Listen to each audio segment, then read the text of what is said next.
Across the Commonwealth and country have been anxiously awaiting the completion of our investigation into the death of Miss Breonna Taylor. Prior to this announcement, I spoke with Miss Palmer, Breonna Taylor's mother, to share with her the results from the grand jury. Many of you in this room know that I had the opportunity last month to meet in person with her and other members of Miss Taylor's family, including Miss Bianca Austin and Miss Janiyah Palmer. I want to once again publicly express my condolences. Every day, this family wakes up to the realization that someone they loved is no longer with them. There's nothing I can offer today to take away the grief and heartache this family is experiencing as a result of losing a child, a niece, a sister, and a friend. What I can provide today are the facts, which my office has worked long and hard to uncover, analyze, and scrutinize since accepting this case in mid-May. I urge everyone listening today to not lose sight of the fact that a life has been lost, a tragedy under any circumstances.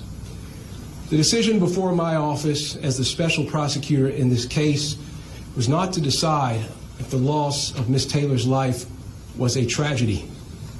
The answer to that question is unequivocally yes. There is no doubt that this is a gut-wrenching, emotional case, and the pain that many people are feeling is understandable. I deeply care about the value and sanctity of human life. It deserves protection, and in this case, a human life was lost. We cannot forget that. My job as the special prosecutor in this case was to put emotions aside and investigate the facts to determine if criminal violations of state law resulted in the loss of Miss Taylor's life. This included examining the actions of Sergeant Jonathan Mattingly, Detective Brett Hankinson, and Detective Miles Cosgrove, the three officers who fired their weapons in the early morning hours of March 13th.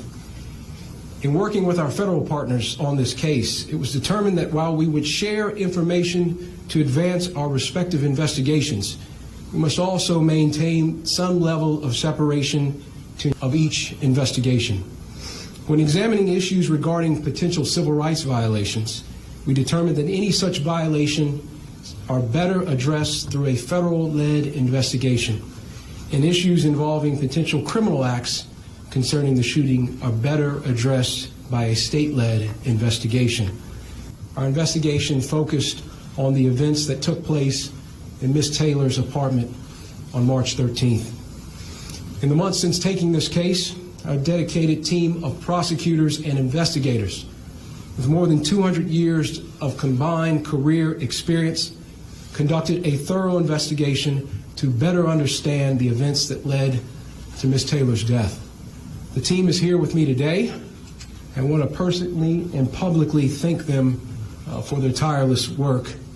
These men and women are true public servants who for months have shown up every day with a desire for one thing, and that is to seek the truth. We decided while we would examine materials gathered by LMPD's Public Integrity Unit, we would need to conduct our own independent investigation and start from scratch in the interest of thoroughness, fairness, and finding the truth. There was no video or body camera footage of the officers' attempted execution of a search warrant at Miss Taylor's residence. Video footage begins at the point that area patrol officers arrive at the location. Therefore, the sequence of events from March 13th had to be pieced together through ballistics evidence, 911 calls, police radio traffic, and interviews. We utilized information from the Kentucky State Police, local medical examiners, as well as working with the FBI crime lab in Quantico to secure a trajectory analysis and ballistics report. Our team conducted interviews in this case and spent thousands of hours examining all of the available evidence, we concluded our last interview in this case this past Friday and began our grand jury presentation on Monday. As long as the case is making its way through our legal system, I can only speak in general terms about our independent investigation and findings. As the prosecutor, I am prohibited by the Kentucky Rules of Professional Conduct from making public comments that could in any way prejudice this case as it moves forward. Each state has different rules about what prosecutors can and cannot say. The Kentucky rules are clear that I'm prohibited from making comments that could sway public opinion or heighten public condemnation of those involved in the case. These are crucial rules to ensure due process under the Constitution. When prosecutors prematurely release information about the case to the public, it can risk justice by poisoning the jury pool, violating the accused's rights to a fair trial, and even jeopardizing the final verdict. The success of our legal system is predicated on the principle that the accused is innocent until proven guilty. Despite passions, opinions, and desire for every detail to be known, the rule of law must apply. Justice must be done. In the early morning hours of March 13th, officers from LMPD executed a search warrant at 3003 Springfield Drive, apartment 4. This was Miss Breonna Taylor's residence. The officers were advised by superiors to knock and announce their presence in serving this specific search warrant. The scope of our investigation did not include the obtainment of that warrant by LMPD's Criminal Interdiction Division. Federal law enforcement partners are conducting that investigation. Sergeant Mattingly and Detectives Cosgrove and Hankinson had no known involvement in the preceding investigation or obtainment of the search warrant. They were called into duty as extra personnel to effectuate the service of the search warrant. They only had information conveyed to them during their prior briefing. Evidence shows that officers both knocked and announced their presence at the apartment. The officers' statements about their announcement are corroborated by an independent witness who was near in proximity to apartment 4. In other words, the warrant was not served as a no-knock warrant. When officers were unable to get anyone to answer or open the door to apartment 4, the decision was made to breach the door. After breaching the door, Sergeant Mattingly was the first and only officer to enter the residence. Sergeant Mattingly identified 2 individuals standing beside one another at the end of the hall, a male and a female. In his statement, he says that the male was holding a gun, arms extended in a shooting stance.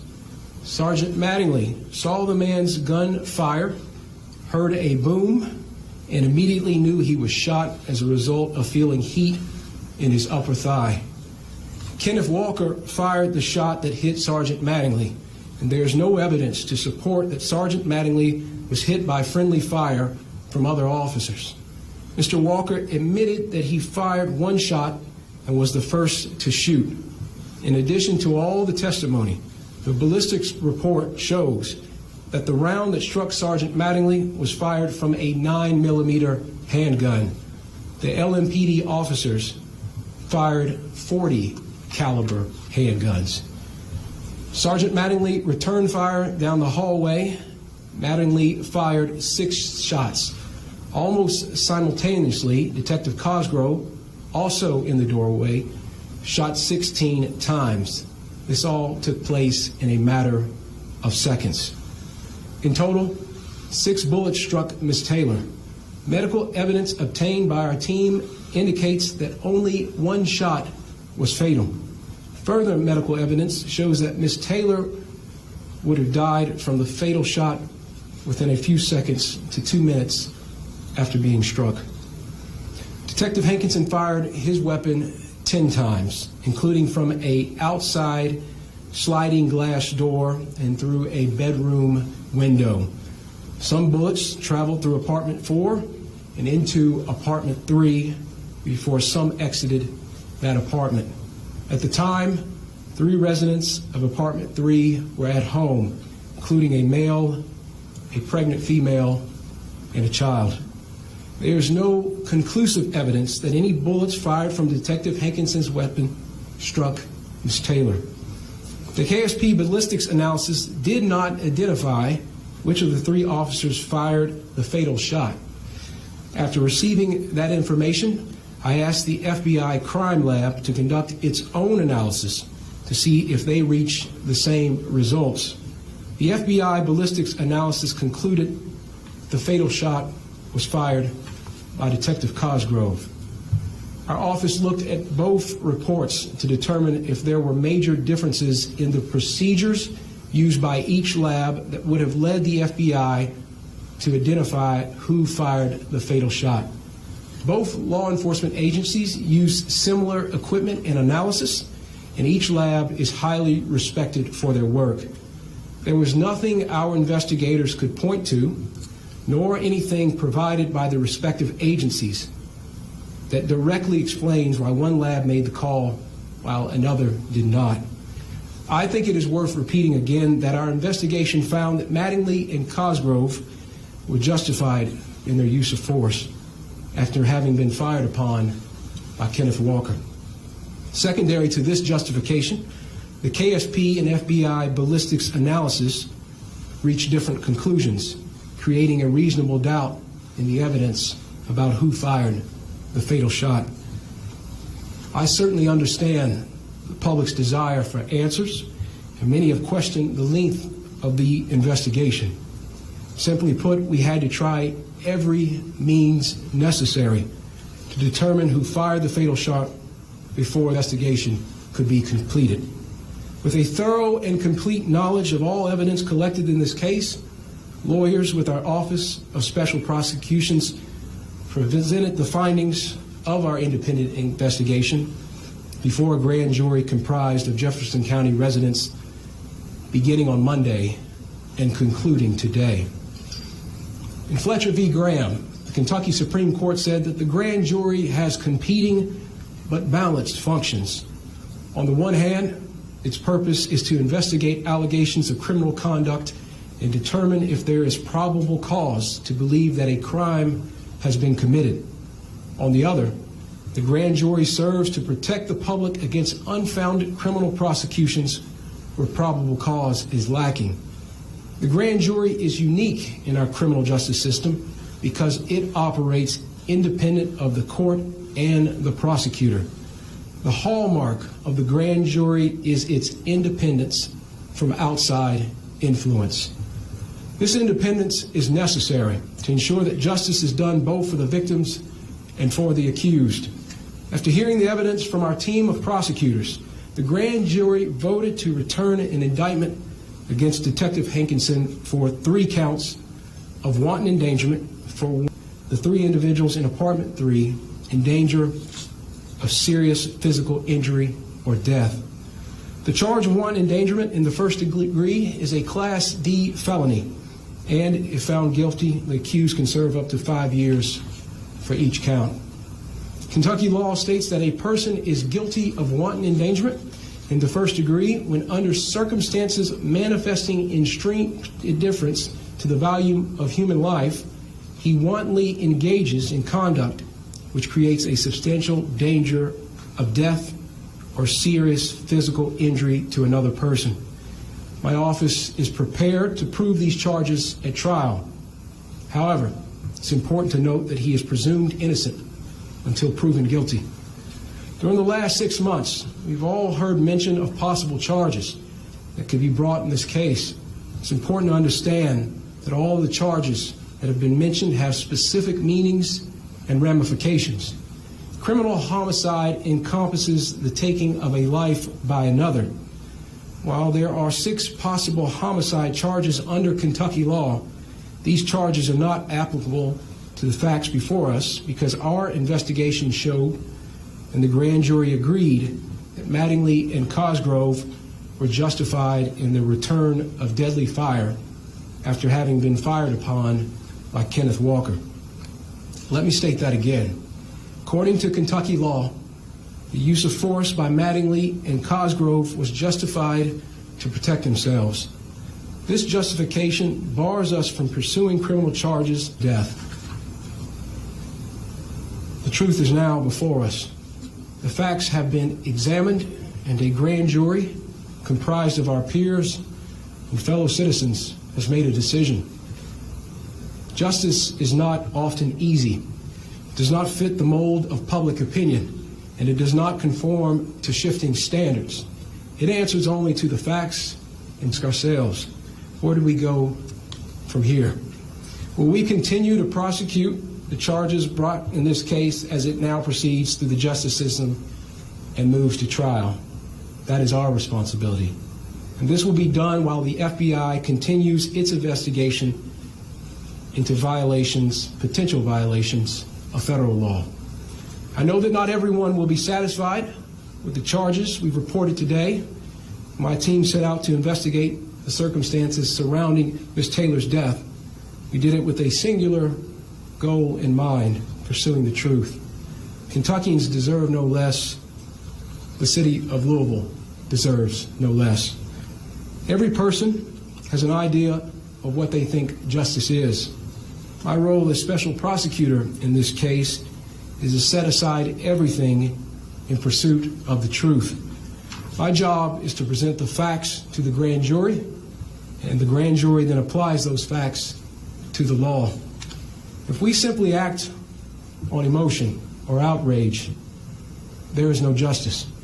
Mob justice is not justice. Justice sought by violence is not justice. It just becomes revenge. And in our system, criminal justice isn't the quest for revenge. It's the quest for truth, evidence, and facts, and the use of that truth as we fairly apply our laws. Our reaction to the truth today says what kind of society we want to be. Do we really want the truth, or do we want a truth that fits our narrative? Do we want the facts, or are we content to blindly accept our own version of events? We as a community must make this decision. I understand that Ms. Breonna Taylor's death has become a part of a national story and conversation. But we must also remember the facts and the collection of evidence in this case are different than cases elsewhere in the country. Each is unique and cannot be compared. There will be celebrities, influencers, and activists who, having never lived in Kentucky, will try to tell us how to feel, suggesting they understand the facts of this case and that they know our community and the Commonwealth better than we do. But they don't. Let's not give in to their attempts to influence our thinking or capture our emotions. At the end of the day, it is up to us. We live here together. We work here and raise our families here together. I urge those protesting on the streets to remember this. Peaceful protests are your right as an American citizen. Instigating violence and destruction are not. I've spoken with both Mayor Fisher and Governor Beshears in the days leading up to this announcement, and I urge them to do what is necessary to maintain law and order and to protect our cities and our people. We have a long road ahead, both as we pursue this case through the criminal system and as we address the pain in the Louisville community. I'm committed to being part of the healing process. When tragedy occurs, we must mourn. We must also do everything we can to prevent it from happening again. Today, consistent with that view, I'm announcing that I will create a task force to review the process for securing, reviewing, and executing search warrants in Kentucky. The task force will consist of a variety of stakeholders, including citizens, members from the law enforcement community, representatives from the judiciary, defense attorneys, and elected leaders. I'll be issuing an executive order in the coming days to create this task force. I believe conducting a top-to-bottom review of the search warrant process is necessary to determine if changes are required and establish best practices. You have my word that I will also vigorously prosecute the criminal charges announced today. I can assure you that my team of prosecutors will continue to give this case their attention and time.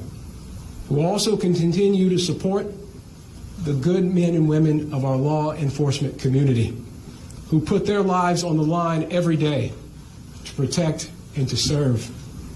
And I will fight for those across our state who feel like their voice isn't heard, who feel marginalized, judged, and powerless to bring about change. In a world that is forcing many of us to pick a side, I choose the side of justice. I choose the side of truth. I choose a path that moves the Commonwealth forward and toward healing. You have that choice as well. Let's make it together. Thank you, and God bless. I'll now take some questions.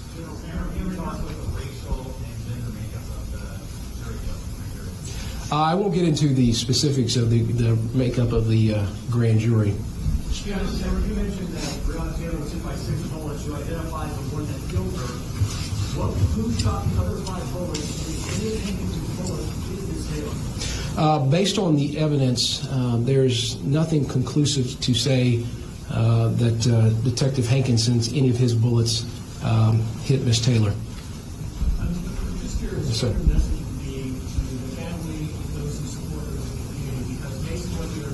Saying today, the grand jury basically found that none of the officers involved are directly responsible for the Breonna Taylor's death. Well, as I said from the beginning, and I appreciate that question, this is a tragedy.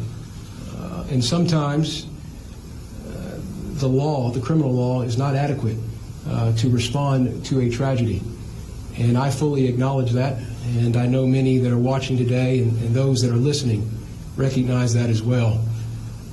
But the response is that the grand jury was given all of the evidence, presented all of the information, and ultimately made the determination that Detective Hankinson was the one to be indicted.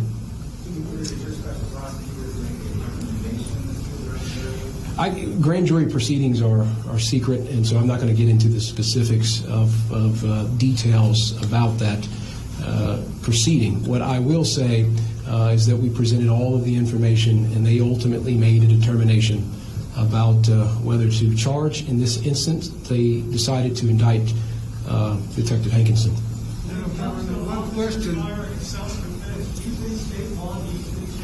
I'm sorry, say that again? When it comes to officers firing back in self-defense, do you think the current state law needs to be changed in cases like this? Well, what my role as the special prosecutor in this case was to provide the information and facts to the grand jury.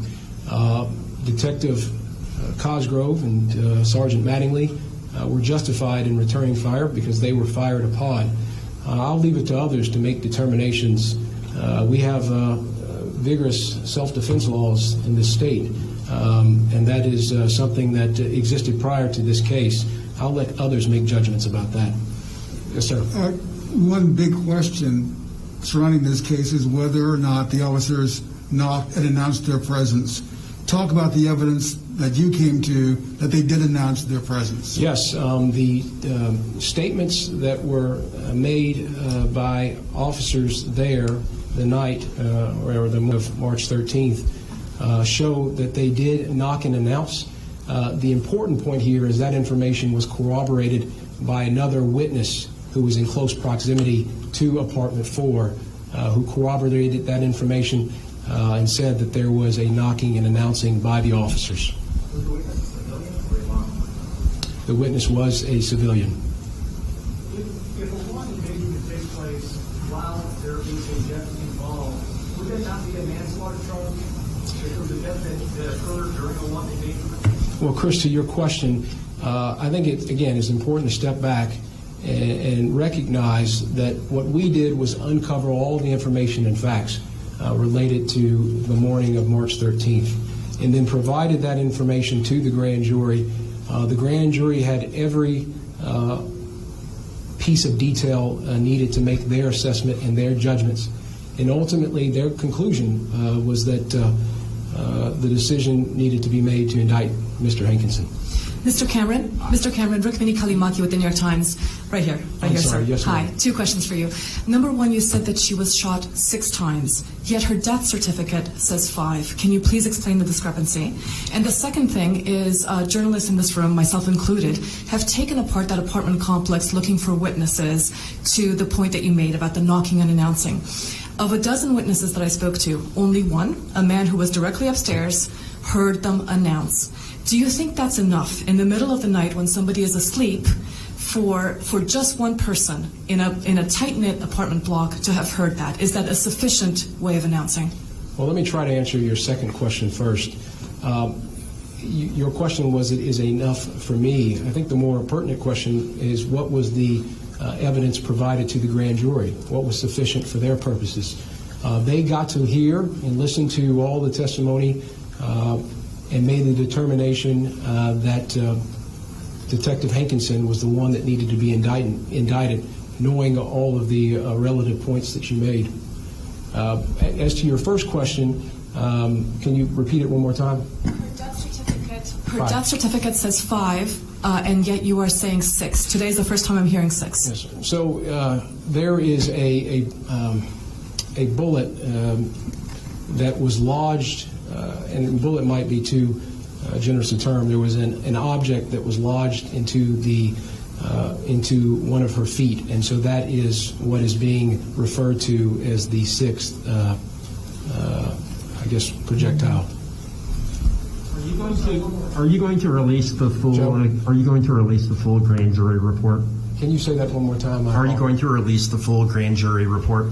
Well, I am right now, because there is a pending indictment. I think it is our practice, and because there is an ongoing FBI investigation, to revisit that question. But at this point, I don't think it's appropriate for us to release any information. And just for clarification, you said that Hankinson fired 10 times from outside into apartment 4, and was building conclusive evidence any of those shots hit Taylor. Can you expand on that a little bit more? Well, that is what the evidence shows, is that there was nothing conclusive to demonstrate that any of his bullets hit. The door open for the fact that maybe one of the shots hit him, or? Well, again, all the evidence was given to the grand jury, and they made the decision that wanton endangerment was the charge to file or to indict against Mr. Hankinson. Okay, and thank you. Yes, Wood.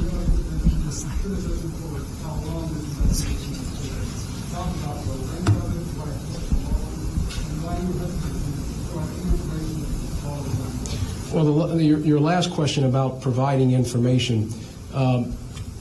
In any investigation, criminal investigation, the best practice, and this is whether on the state or federal level, is to not make too many specific comments about the investigation because you do not want to compromise that investigation. There are also ethical considerations as investigators and prosecutors that we're responsible to abide by as well. Some of those obligations continue now because we have a responsibility to pursue the prosecution against Detective Hankinson. It's my judgment very early on that we needed to take this case in the Attorney General's office. As you know, the Commonwealth's attorney was conflicted out of this case because of another matter that he was pursuing. I could have farmed the case out to another Commonwealth's attorney in one of our 120 counties. Instead, I did not do that because the resources that we have to bring to bear and the relationships that we have with our federal partners, in my judgment, were needed to uncover the truth in this case. And part of the reason the investigation took so long is because we needed to make sure that we were doing a thorough job of looking at all the facts and gathering all the materials, interviewing witnesses, making sure that all of our people felt confident in their presentation to the grand jury. I will remind you, as late as Friday, we were still interviewing people in this case. And so the length of it is because this case deserved thorough and fair analysis. That was needed and deserved by Breonna and by her family, for the officers involved, for the community of Louisville, and for the Commonwealth. We needed to have a thorough investigation. We also got the FBI involved in terms of the ballistics report. We needed additional, their ability to scrutinize and make an independent assessment as well. And so the length of the investigation was a reflection, I hope people understand, of how important it was that we got this right. We didn't want to rush it, and we did not. And I'm grateful to the team that is behind me for the work that they did. Look, over 200 years of combined experience. These are prosecutors and investigators who don't care about political distinctions, don't care about influence in any particular regard. What they care about is the truth. And we presented that to the grand jury. Sir, sorry. I'm sorry. I won't get into what our private conversation was. Yes, ma'am. Yes. What do you say to people who say this is just another example of the black community not getting full justice? And what specifically do you plan to do to calm a community that's long been hurting? And do you understand that anger that people might feel? I certainly understand the pain that has been brought about by the tragic loss of Ms. Taylor. I understand that as a Attorney General who is responsible for all 120 counties in terms of being the chief legal officer, the chief. I understand that. I understand that as a black man, how painful this is. And which is why it was so incredibly important for make sure that we did everything we possibly could to uncover every fact. And I know, look, this team, myself, the members of the representatives of the Attorney General's office have taken a lot of criticism and scrutiny. But that scrutiny in many ways was misplaced because there was not a day that people in this office didn't go to sleep thinking about this case, and it wasn't a day where the first thing on our minds is getting to the truth in this case. And obviously, again, the criminal law is not meant to respond to every sorrow and grief, and that is true here. But my heart breaks for the loss of Ms. Taylor, and I've said that repeatedly. My mother, if something was to happen to me,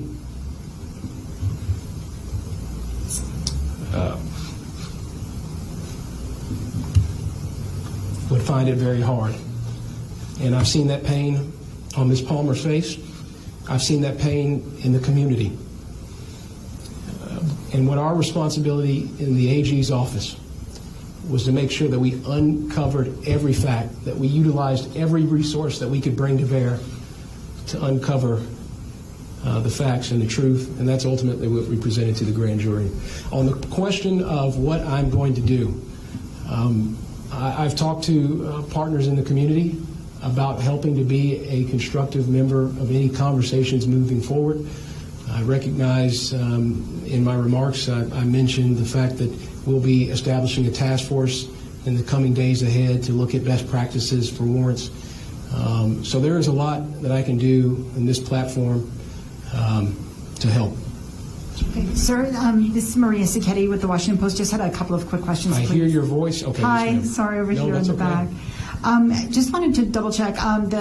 Were manslaughter? Did the grand jury ever consider the charges of manslaughter, reckless homicide? And if not, could you please explain why? And do you anticipate any other charges in this case? I apologize. Could you say that a little louder? Sure. I think I got. Sure.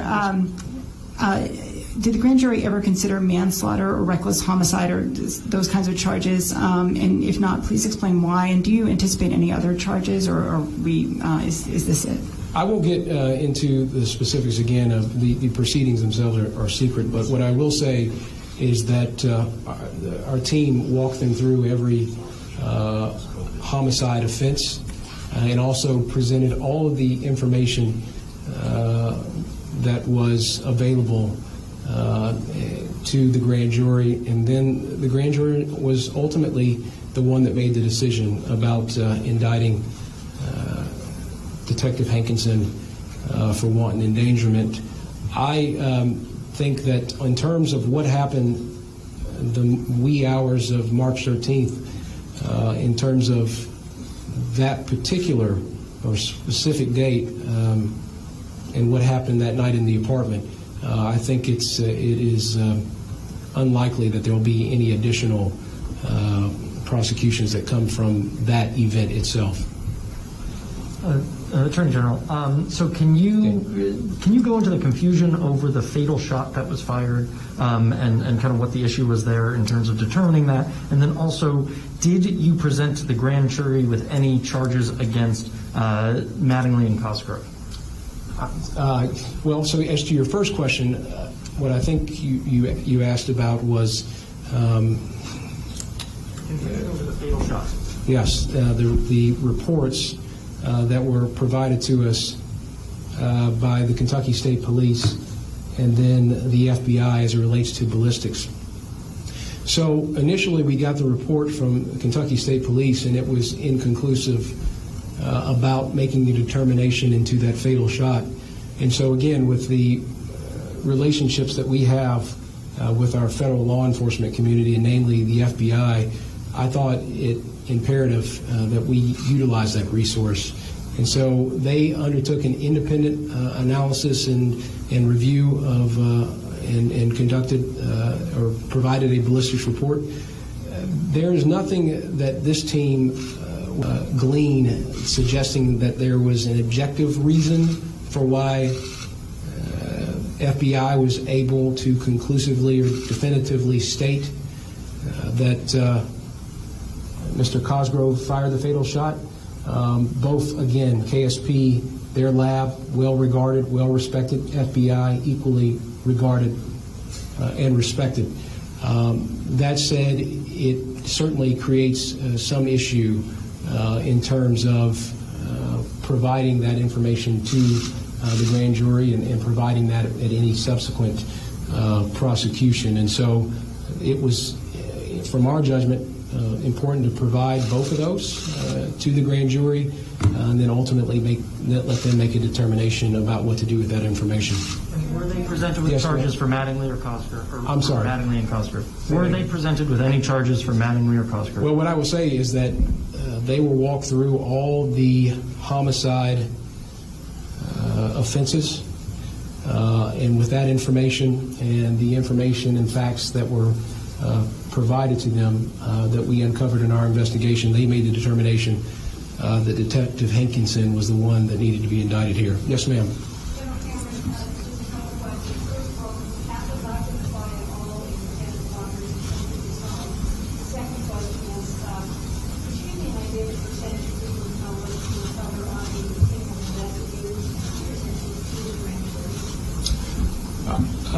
So what I will say is there's obviously I don't want to get into the proceedings related to Mr. Walker. That's a separate, so I'm not going to have any comment on that.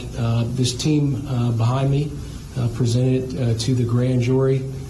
And your other question was about the racial makeup of...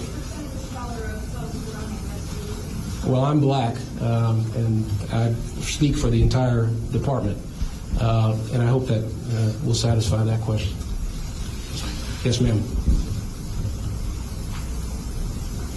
Yes, ma'am. I'm sorry. I know that you said the investigation has obviously taken months and it was presented to the grand jury Monday. Can you tell us, when did the grand jury actually, how long did they deliberate? Did they begin on Monday or did they begin Tuesday?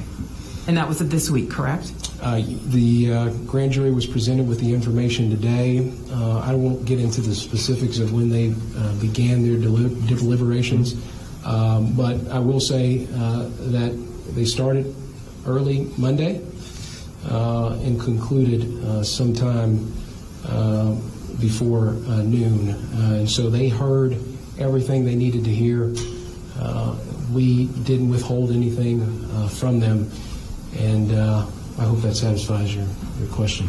Okay. General, can you tell me a little bit more about this task force? You know, Senate President Stivers and Representative Scott are introducing warrant bills for the next legislative session.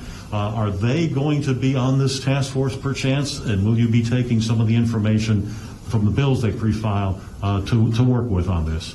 Well, I don't want to put, obviously, the cart before the horse, but I did mention in the remarks that we are certainly going to have elected leaders on this task force, and I imagine that some of the policy questions and some of the policy proposals that have already been put forward and have entered into the public conversation will be a part of this task force. But I want to make sure that people recognize that this task force is being established not to demonize any one side or any one department or agency.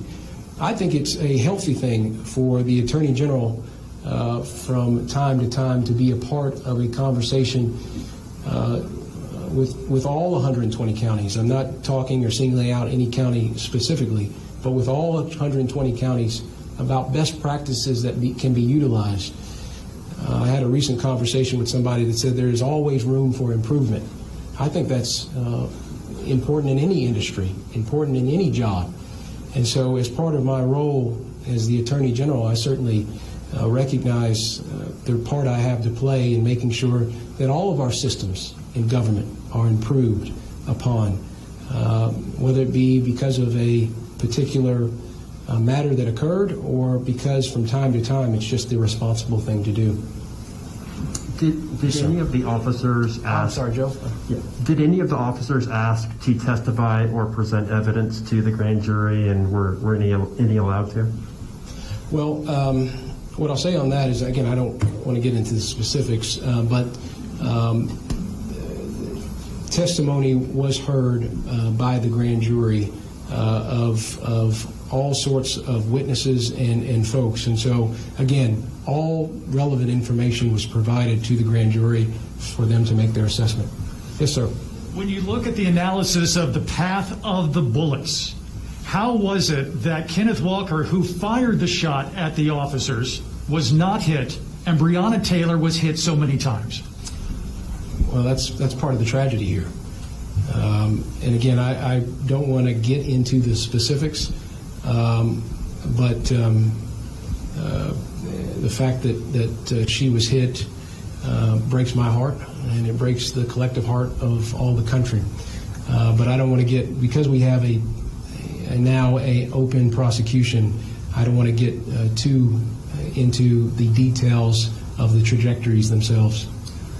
Two follow-up questions. One, I understand that the names of grand jurors aren't released, but what rule or standard prevents you from releasing the racial and gender makeup of the grand jury? And number two, you've mentioned that Cosgrove fired the fatal shot, but could you clarify how many shots in all that hit Ms. Taylor were fired by Mattingly, and how many shots that hit Ms. Taylor were fired by Cosgrove? Well, as to the last question, inconclusive in terms of how many shots from each officer.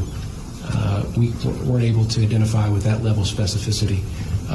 As to the question about the makeup of the grand jury, we might be able to, I need to confirm on that front about.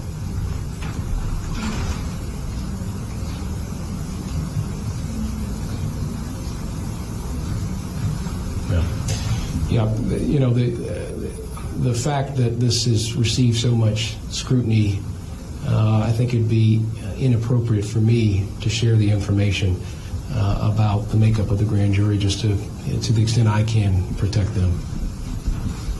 Will you release the investigative file or recommend that LMPD release it?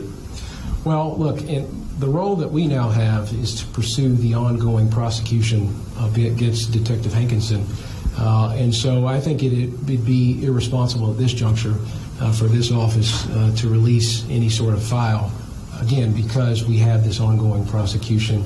And I'm not going to comment on, and I think I certainly shouldn't be recommending, again, because of the ongoing prosecution, any sort of recommendation as to relates to a release of a file. We're going to have time for 2 more questions. Oh, Daniel, okay.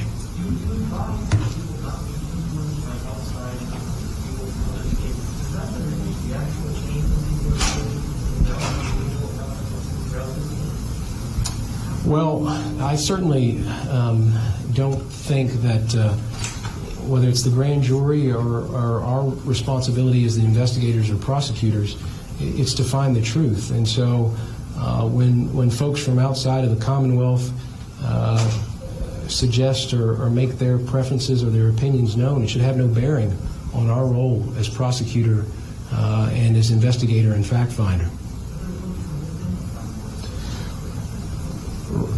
Even with folks within the Commonwealth, again, this is a tragedy. I don't want to lose sight of that, but we do have a responsibility to look at the facts as they are, and we can't be in the business. I don't think we want a justice system that is in the business of fashioning facts or laws to a particular narrative. We have to be in the business of presenting the information to the grand jury and ultimately allowing them to make a decision about subsequently. Last question. Yes, ma'am. Far in the back. I apologize. Actually, we'll take these last 2 here. Okay. So either one can start. Sorry. I apologize. Thank you very much, sir. I wanted to ask if you, if you believe personally that someone should have been charged with homicide or one of the similar charges in this case, and if you could please walk us through what happened after the officers knocked on the door. Did they hear an answer? How long did they wait before everything erupted? So both of those questions, please, and thank you very much. As to your first question, again, this is about what the grand jury decided. One of the misconceptions out there is that the Attorney General's office was in the business of making charges, and that's just simply not the case under Kentucky law. Our role is to present the information to the grand jury. We dispense with that responsibility. We did it after a protracted investigation that uncovered all of the facts. That was our role. That was our responsibility. And we presented everything to the grand jury for them to ultimately make a judgment about what to do next. And in this case, in this instant, they decided to indict Detective Hankinson. As to your other question about what was provided to the grand jury, I can't get into the details of the specifics on that particular issue. Yes, ma'am. Yes, sir. In the beginning, you said that you spoke with Breonna Taylor's family today. I know you can't tell us word for word what they said to you, but how was the news received? Well, it was a hard meeting. And I won't go any further. I won't elaborate. But it was a difficult meeting. And look, when I ran for this office, I ran because I had some singular ideas in mind. And you never know exactly what issues you'll be presented with and what challenges you'll be presented with. And today was one of those challenges, to have to sit in that room and provide the information to Ms. Palmer and to other members of the Taylor family. It's been a difficult day. This is a difficult day for everyone standing up here. This is a difficult day for those here that have to report this. And it's a very difficult day for Louisville, all of the Commonwealth, all of the country. I recognize that. And I certainly recognize the responsibility that I have to help in the healing process. As I noted in my remarks, I hope that those that are home watching, those that perhaps have ideas about being angry or pained by this decision, I hope we will respond in a manner that respects our First Amendment rights, but also respects our responsibility, as the Bible talks about, loving our neighbors, and that we can do so keeping Breonna Taylor's legacy in mind, but also in a way that respects our Louisville, our city, the city I live in, that respects all of our communities. So, again, this is a hard day. I am under no illusion that it is not. And all I can offer is that our office uncovered every fact that was relevant to the wee hours, the morning hours of March 13th. We provided that information to the grand jury, and you all now, whether you're sitting here or whether you're at home, know the results of that process. And now we have the responsibility to prosecute that indictment, move forward in that matter. But all of us have a responsibility to work together, to find common ground, to find ways to love one another, and just be good neighbors. And so that's what I implore as you all report on this in a responsible manner. That's what I implore those that are watching on television, is that we all have the responsibility of coming together now. I hope that you will take that charge seriously. Our governor likes to talk about Team Kentucky, and I believe him earnestly in that charge. And I hope that that extends to the results that were issued here today, and I hope that extends to all of our neighbors and all of our communities. Thank you, and God bless.